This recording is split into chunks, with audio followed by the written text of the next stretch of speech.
Welcome to the FemiNinja Project. I am your host, Cheryl Ilove, middle-aged ninja hiding in plain sight, dedicated to restoring human dignity one person at a time and helping you unleash your personal power. Discover that it's possible to look like a woman, act like a lady, move like a ninja, and think like a warrior.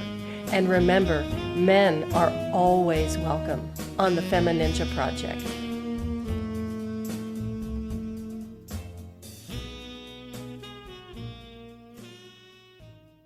Welcome to another episode of the FemiNinja Project, and we are all about empowerment and restoring human dignity, and we have a wonderful guest today who's going to talk about that. His name is Dennis Berry, and he is a life coach specializing in addiction recovery, alcoholism, and life mastery.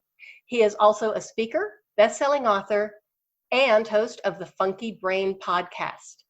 His best-selling book is titled Funky Wisdom, A Practical Guide to Life. Dennis has firsthand experience with addiction and has been sober since 2003. His journey in sobriety and recovery helped him find his mission in life, which is to help others on their own personal journey through sobriety. Dennis, welcome to the show. Thank you so much, Cheryl. I'm super excited to be here. I love talking with you. We met in a book writing class or one of those author classes. And ever since then, we've just had a great connection, and I'm super excited to hang out with you. Well, I'm really excited too, because I was on your podcast about a week ago and had so much fun on your podcast and talking to you. You are an amazing person, and you have made such an incredible transformation in your life. Yes, it's been quite a ride. It's been a long 17 years of transformation. Should I go into what that looked like? Absolutely. If you're comfortable doing that, we want to hear everything about you. Yeah, of course. Yeah. One of the reasons I chose to do what I do is that, I've been sober over 17 years now, and I've been helping people change and transform their lives, get sober, clean, and just have a better life all around for over 15 years.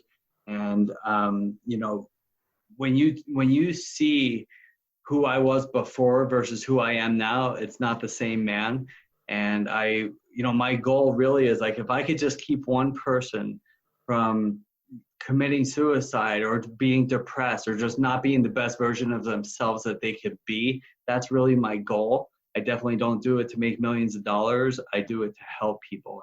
Mm-hmm. So it's a passion. It really is a passion. And, I've tried so many different things along the way. A common misconception about sobriety or people that are still in their addictions is that, if I could just stop drinking, and I'm talking about drugs and alcohol, but there's also food or sex or shopping or spending. There's all different types of addictions. The biggest one in the world is codependency, although some might argue that Starbucks might be the biggest addiction in the world. But we'll talk about that later. But there's so many different avenues that people go down. And a common misconception is that if I can just stop drinking, or if I could just stop eating, or if I could just stop smoking pot or whatever, that my whole life is just going to open up and everything's going to be perfect and I'm going to make lots of money and have a perfect relationship and my health is going to be great. And that's not the way it goes. And what happens is being clean and sober isn't so much about not drinking or not doing drugs. It's about growing up. It's about feeling my feelings all the way through, looking the world in the eye, being honest, open, and willing to see the world as it is and feel my feelings all the way through, whether I'm sad or angry or cranky, or even if I'm happy. Whatever I'm feeling, I want to be able to feel it all the way through. And that's what sobriety, addiction recovery, life mastery, that's really what it's all about. It's about putting down the things in my life that are blocking me from feeling and growing. And that's what I do in my practice, is I help people master their lives. And Dennis, when did you discover this, that was really the key to sobriety, or a key to a better life, was to be able to connect with your feelings and your relationship with the world in general? That's a great question. Actually, it took probably somewhere between 1.5 years and 2 years what happened was I was 31 years old, and for the first year and a half, because I was really in a bad spot. I mean, at the end there, I was 240 pounds. I was 70 pounds heavier than I am now. Smoking, I had dark circles under my eyes. I was just bankrupt financially, physically, spiritually. My whole life was just bankrupt. And at first, it's about not drinking. At first, it's about not doing the harmful behaviors that are ruining my life. And then after a period of time, you start to realize that it's not just about that. Like, first I need to remove those blockages in my life. It's always remove, remove, remove. It's not add new ways of doing things, add new therapies, add new this, add new that. There's no room. First, you need to remove the blockages, and then you need to add in healthy beliefs and behaviors. And that takes a little bit of time.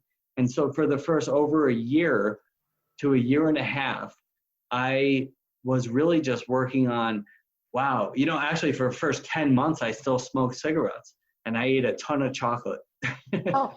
because I needed to figure out how to get through each day. It was new to me. And then about a year and a half or so in, I was 33 years old. And one day I just started crying. It was uncontrollable crying. I could not stop crying. And I called my sister and I was like, crying. And she's like, why are you crying? And I was like, I don't know. I just can't stop crying. That went on for 7 days. I was curled up in the corner of my bedroom on the phone, talking to my sister, crying. And she goes, so what's going on? I was like, I don't know. And you know what I found out? One of my friends came over to visit me and he goes, Den, why are you crying like that? And I said, I don't know. I just can't stop. And he said, you know what, Den? You're growing up. And what that was 33 years of pent up emotions and feelings that I never felt in my life. And it all came out at once. And it was so painful. I was going to meetings and talking to people and I would just start crying and I couldn't even talk. But it needed to come out. And then what happened after 7 days, and this is kind of funny, is that I stopped crying. It just stopped one day. And then I wanted to cry more. And so I started putting on sad movies. I put on Forrest Gump and some other sad movies, and just so I can cry a little bit more and feel my feelings. It was the most cleansing experience I've ever had in my life. Was it painful? It was painful. It was like all this emotions that I never felt in my life all at the same time. And things that I was suppressing. And even, I'll tell you what, that was 33 years old, but I can get into even up until about 5 or 6 years ago, a lot of the secrets that I had buried deep down inside of my soul that were keeping me sick that I forgot about. There were things that I did, some questionable behavior, a lot of promiscuous activity, just a lot of things that I did in my past. And I was never a bad person. I didn't really do a lot of illegal stuff other than drive drunk too much, probably. I never hurt anybody. I didn't get in fights. I didn't maliciously do bad things to people. But there were secrets that I had. And we're only as happy as our darkest secrets. We keep these secrets deep down inside of ourselves. And this goes for men and women. It doesn't matter if you're an alcoholic or a drug addict or a food addict, or if you don't think you have any addictions. We all have some secrets and things that we're not happy about ourselves, and we keep them. And in a lot of cases, and I address this a lot in my therapy, is that there are these stories that we tell ourselves too. I'm not good enough because this happened, or I'm ashamed of this, or I'm sad because of this, or I'm insecure or full of fear because of this. Those are the things that we need to address, because those are actually the reasons I'm drinking and smoking weed and overeating or whatever it is. The harmful behavior isn't the problem. The harmful behavior is what I'm doing to cover up the real problems. So almost like cause and effect. Yeah. And it happens in every one of us. And the truth is that it's nearly impossible. What we're talking about is the subconscious mind here. Subconscious mind drives over 80% of our actions. And that subconscious mind was formed between the ages of 0 and 18, when we are not qualified to develop those kinds of beliefs and behaviors. Like when we see our dad yelling at our mom when we're 5 years old, and we think that that's just how relationships are supposed to go, because that's what my brain, my subconscious mind is processing as what is right. It doesn't know whether it's right or wrong. It just says, oh, this is what is, and this is what's supposed to be. So let's keep doing that. So if you fast forward 20 or 30 years and you get into a relationship and you think, well, the man is just supposed to yell at the woman and be emotionally or physically abusive because that's what my subconscious mind was taught 20 years ago. So we need to dig into those types of things and find out where these behaviors and beliefs come from. And then we can eradicate those and really change your life and just give you the most powerful life possible. I want to just touch base again on something that you said, that we're only as happy as our deepest secret. And we all have secrets. We all have things that we're not proud of that we've done in our past. And when you were trying to connect with that, did you feel any shame? I mean, because I know a lot of times I'll think back of some things that I've done and it's like, oh, I wished I hadn't done that. And there's an element of shame along with that. Absolutely. Yeah. Shame is one of the worst things that people deal with. And it can be hidden. It can be hidden deep down inside of you. And you can be carrying on your life and not even realize that you're living with that shame. And it drives your behavior. And so when I started realizing some of these things, yes, at first there was shame. It's funny as life goes on and the more you stay sober, just because I've been sober and clean for a long time, it doesn't make me better than you. It just means that I've seen some things that maybe you haven't seen yet. Mm-hmm. And when I'll be driving down the road and think of something I said like 25 years ago, and I'll be like, oh my God, I can't believe I did that. Just something stupid I said at a party to somebody like 25 years ago. It has no bearing on my life, but yet I still think about it sometimes. So it needs to be addressed. Mm-hmm. So when I think about some of that harmful behavior that happened to me 25, 30 years ago, something I did, yeah, there's a little shame involved, absolutely, and it was buried so deeply. So what we need to do is to go in and dig it out, find the reasons why the shame is there instead of hiding it. So, I'm going to share what's going on in my life right now. I know you know what's going on. Mm-hmm. I've been dealing with heartache, mm-hmm. like really sad heartache. I just ended an 8-year relationship and it's been really painful. But what's happening is most of the like bleeding heartache pain is gone right now. And the reason is, and it's been like only like 6 or 7 weeks. And that's a miracle. Right now, I still get these waves of sadness that come in. But here's the reason, and it also pertains to shame or whatever happened in your past.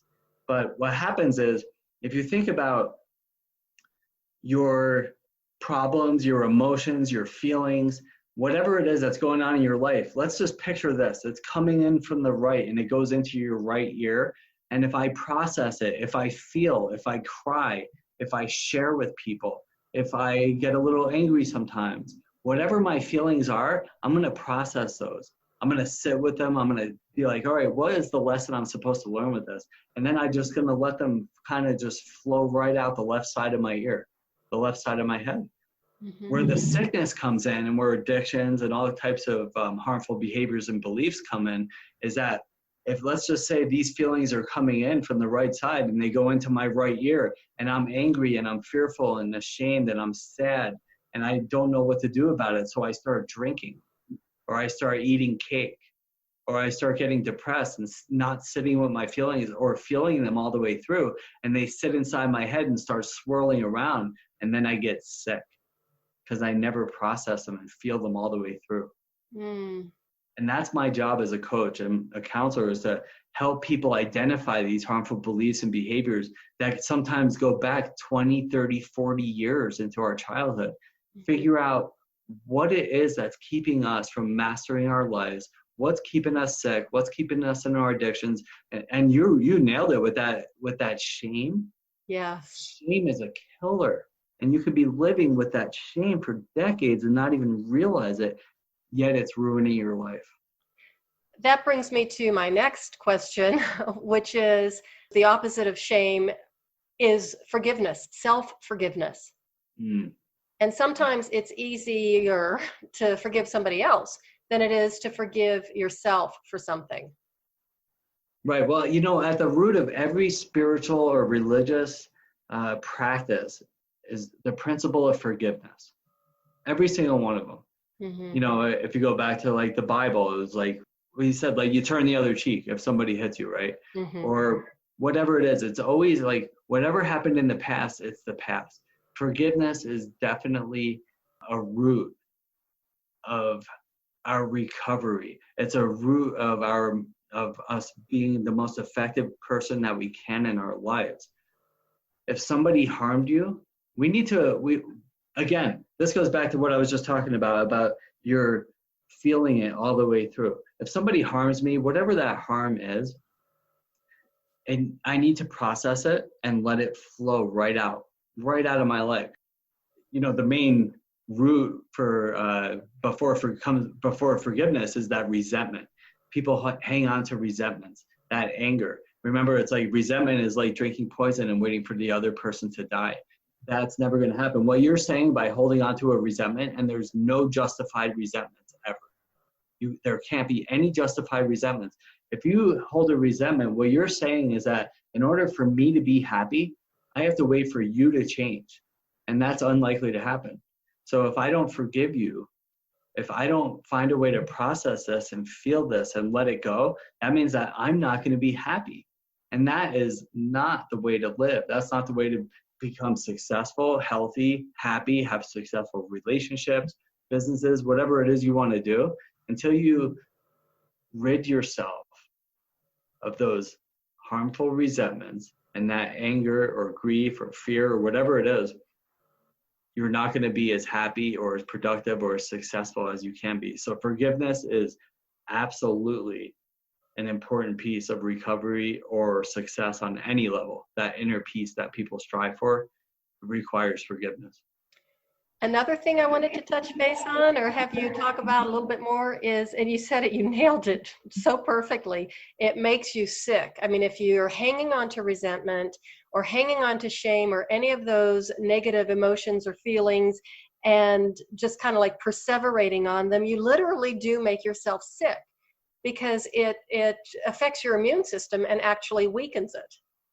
Absolutely. Yeah, I love how you said that. You know, and here's another core principle that I like to drive home. And I heard this from a guy, his name was Barry Long. And this goes back like 40 years ago. He was an old inspirational guy from Australia.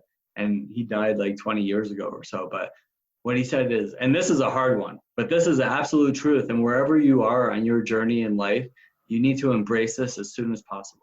And that's, I am responsible for all the circumstances in my life. I am responsible for my own happiness, my own well-being, my own health, my own success.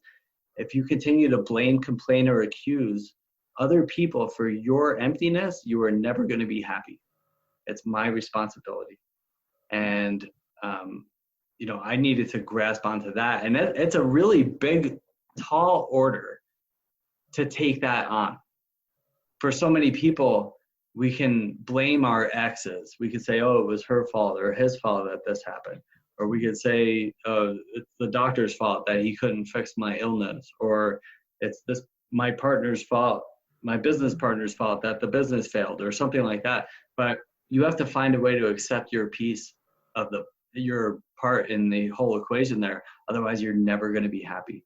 To me, I mean, I think that once you do become aware of that and you can own it, to me it sounds almost really liberating and empowering because it puts you back in control of your life rather than a victim of your circumstances. Yeah, absolutely. Well, you know, and what you just were talking about is this humility, ego. You know, and I talk about in my book, in the first chapter, I talk about what's called the how approach to life. How do I become successful? How do I become healthy? How do I have successful relationships? How stands for HOW, honesty, open-mindedness, and willingness. So when I can honestly admit that there's something going wrong in my life, now I have a chance to do something about it. If I continue to blame other people for my emptiness, then I cannot figure a way out through this. So once I can say, all right, there's honestly something, my life isn't great. Here's what I think might be wrong. And now I have a chance to fix it. And then I need to be open-minded and I need to say, all right, well, first I admitted the problem, that there is a problem. And now I'm open to looking at different ways of seeing how I might be able to resolve my problem. And then W is willingness, of course. And now, all right, there's this problem. I admitted that. I'm open to seeing ideas, and I'm willing to implement those things into my life, because nothing changes if nothing changes. If I don't change the way I'm living, the way I'm feeling, my belief systems, my behaviors, then I'm not going to experience any new changes in my life.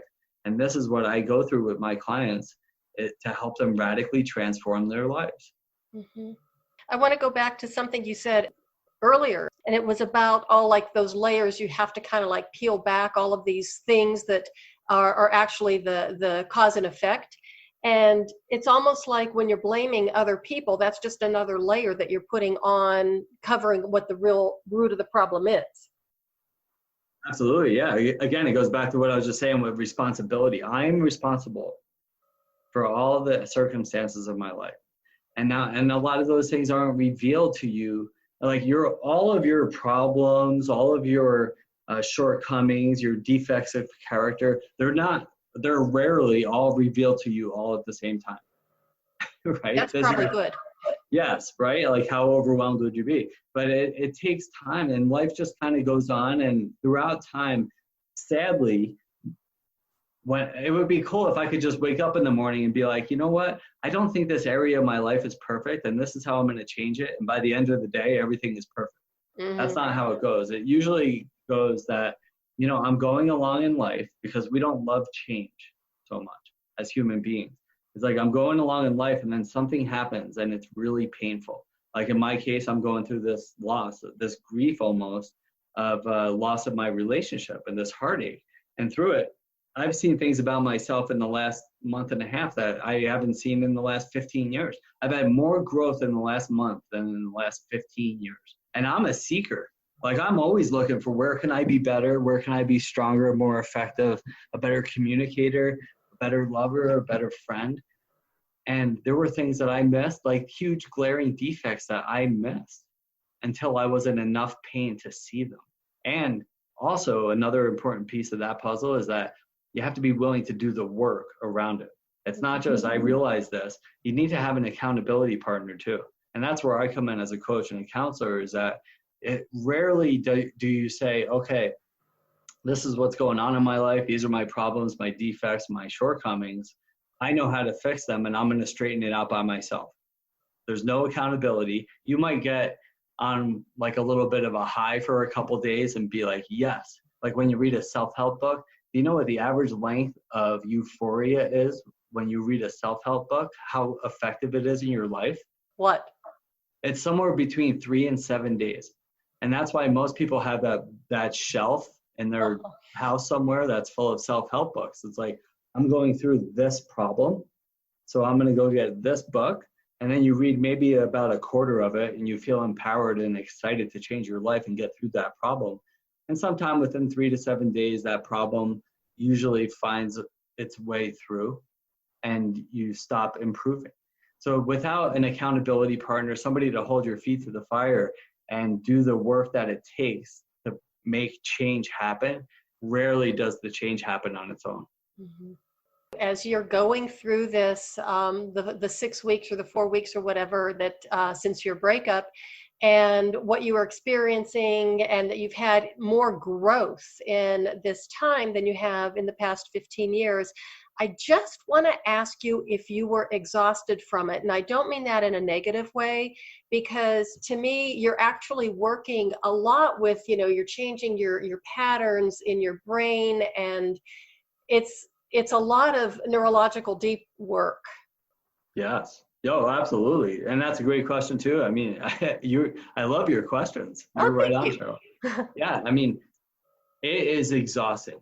Growth is exhausting. Change is exhausting. We don't like change. We come out of our mom's belly and they slap us on the butt, and we're like, we start crying. We're like, we were just in this nice comfy place, and now we're out in this scary world. And then we learn how to crawl, and we crawl into a wall, and then we learn not to do that anymore. And then we learn how to walk, and then we fall down, and we learn not how to do that anymore.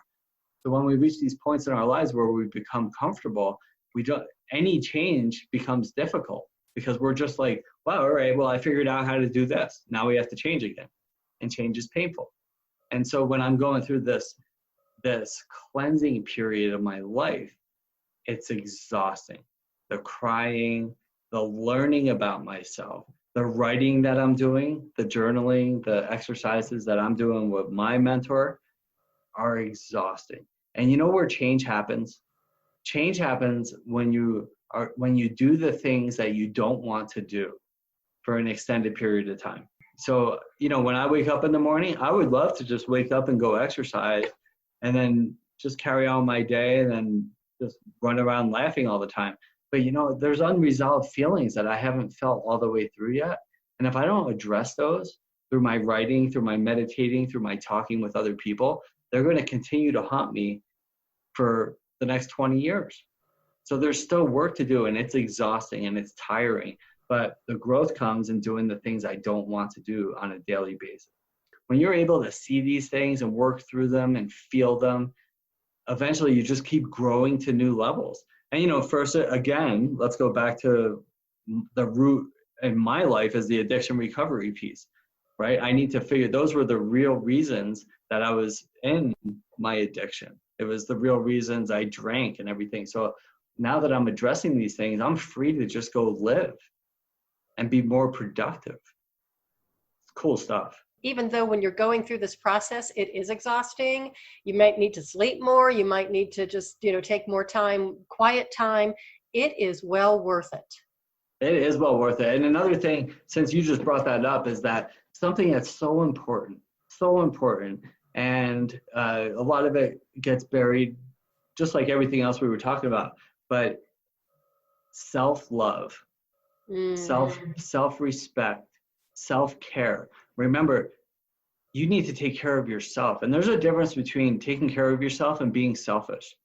And in early sobriety and early recovery, we're taught sometimes because it's so overwhelming.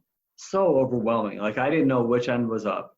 And, somebody told me years ago, they said, just do the next right thing. And sometimes the next right thing is like, go to work.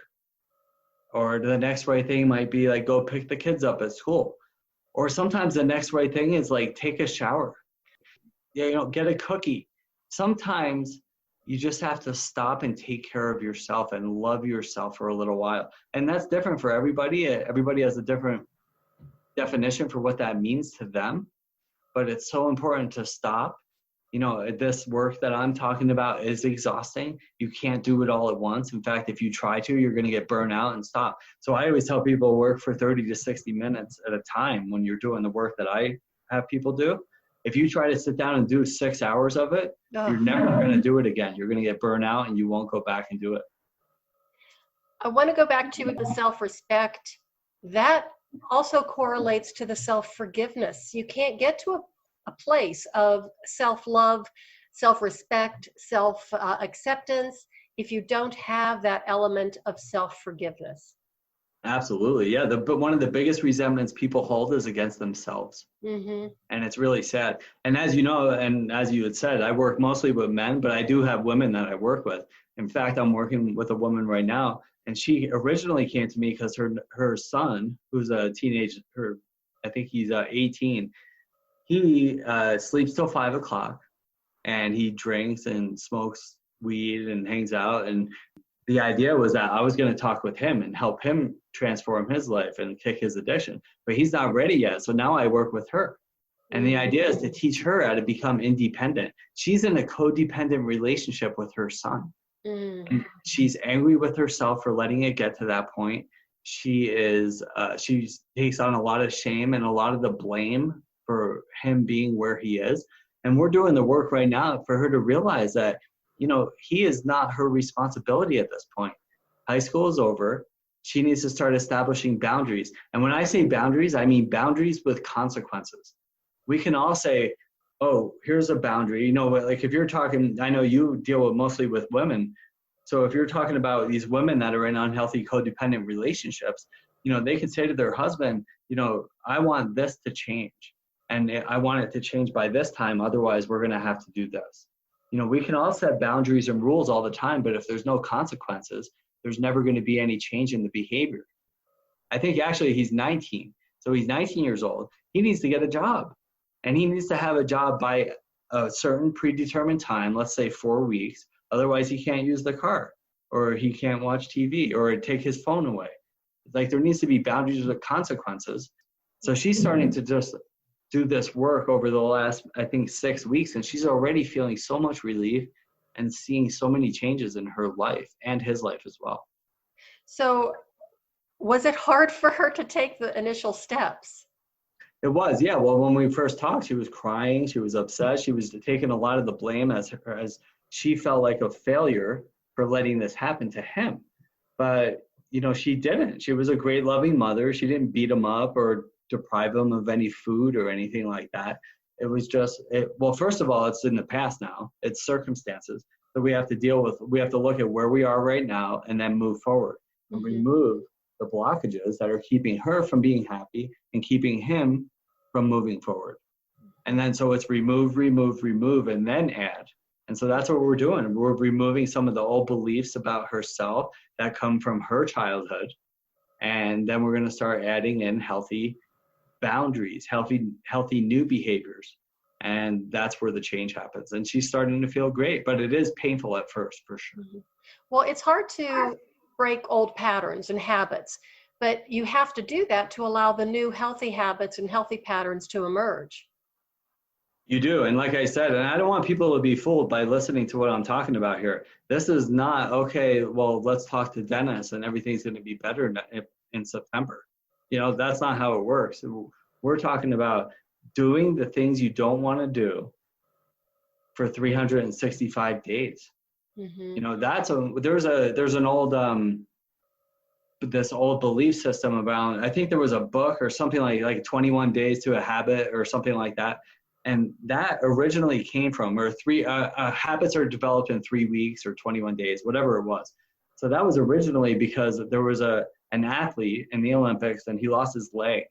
And he still had this strange feeling that his leg was still there. So if you talk to amputees, they still feel like their limb is still there, whether it's an arm or a leg.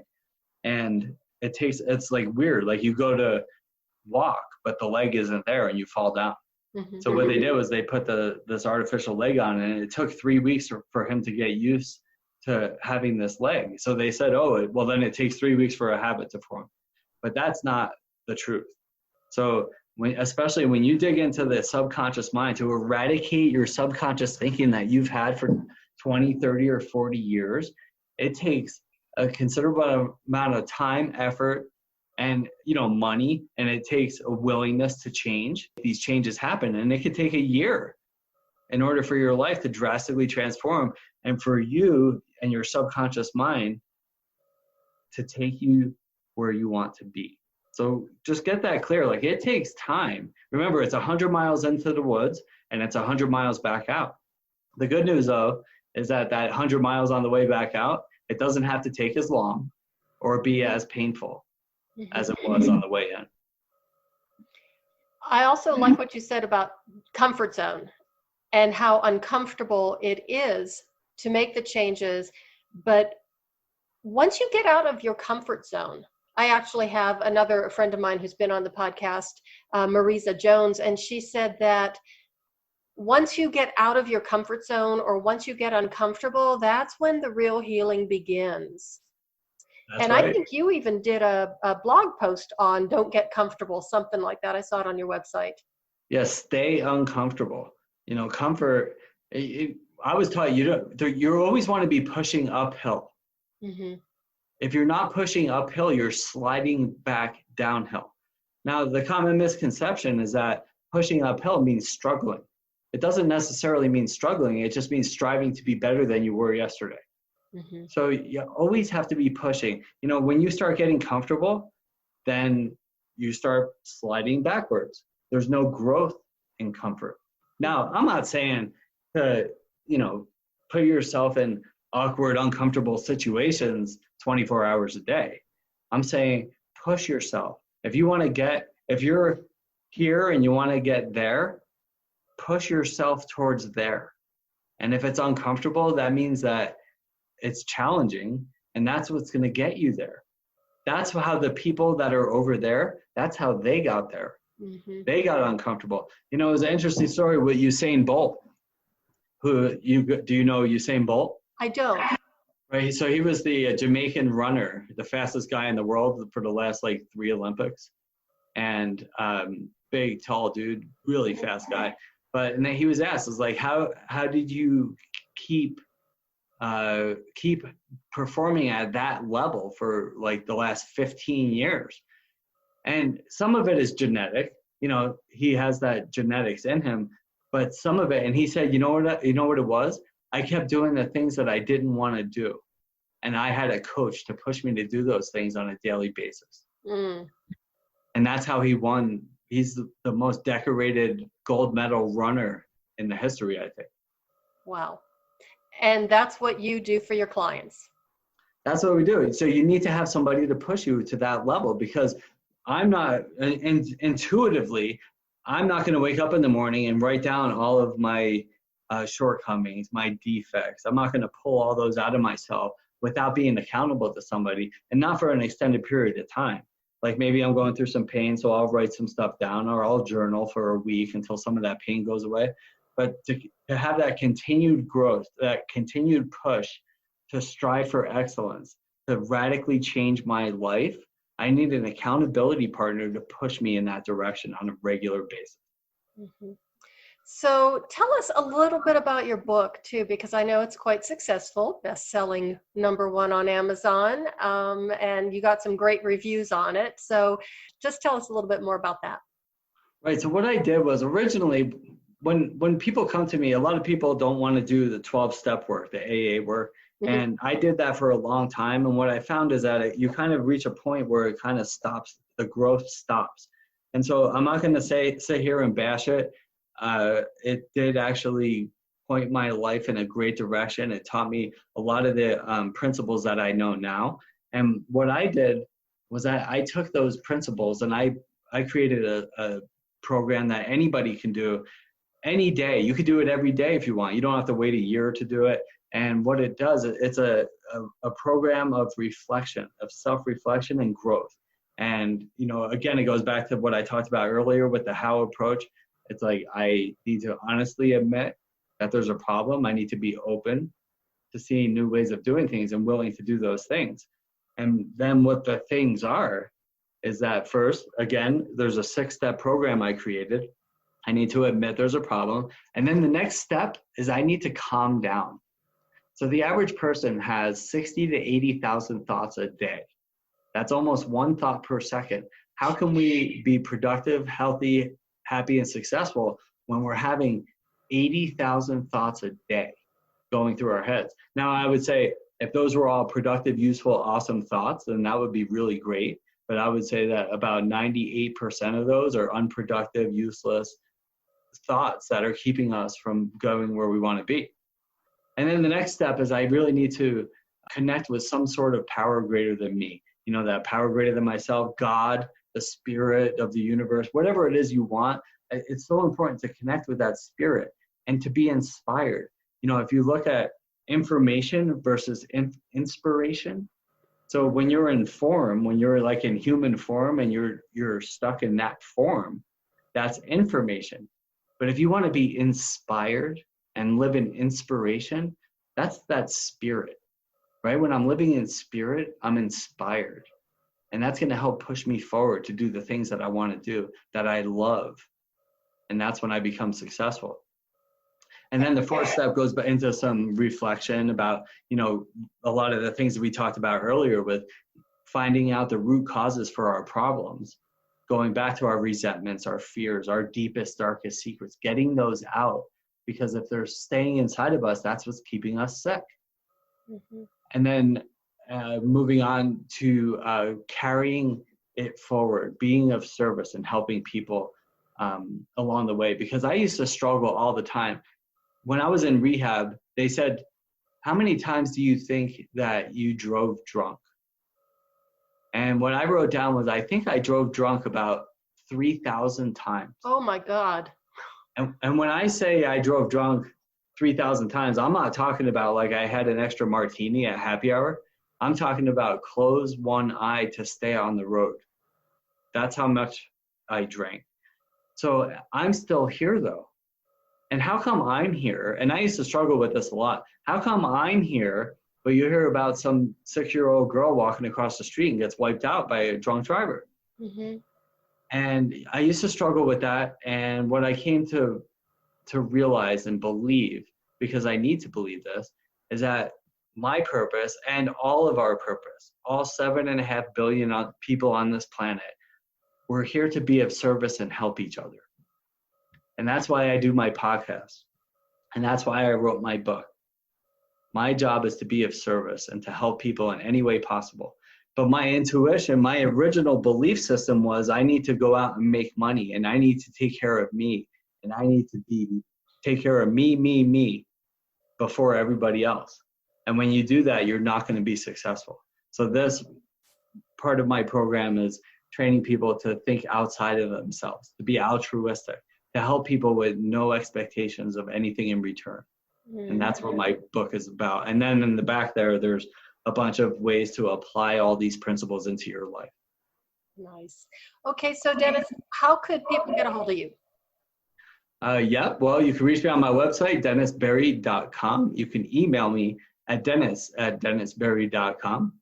And you can check out the Funky Brain podcast on YouTube and all major, if you want to watch the video versions, but it's also streamed on all the major podcast audio channels as well.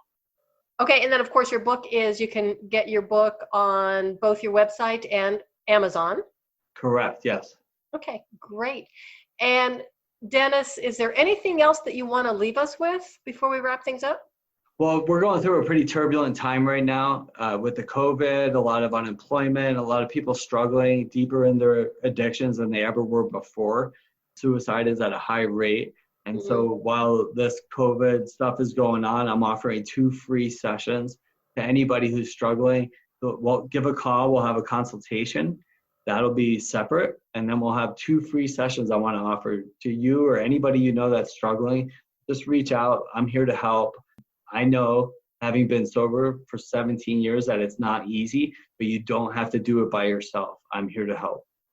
Well, thank you, Dennis. Thanks so much for being on the show. I just love talking to you, and I really love having men on the show. So thank you for being, brave enough to come and talk to the FemiNinja. Yes, I was brave, but my pleasure, and I'm looking forward to next time. Thank you so much, Cheryl. Okay, and everybody, thank you so much for listening. And remember, if you do need help, you don't have to go it alone. Give Dennis a call, check out his website, forgive yourself, and just break out of that circle or that cycle of shame, and you can always have a better life. And that is the way of the FemiNinja.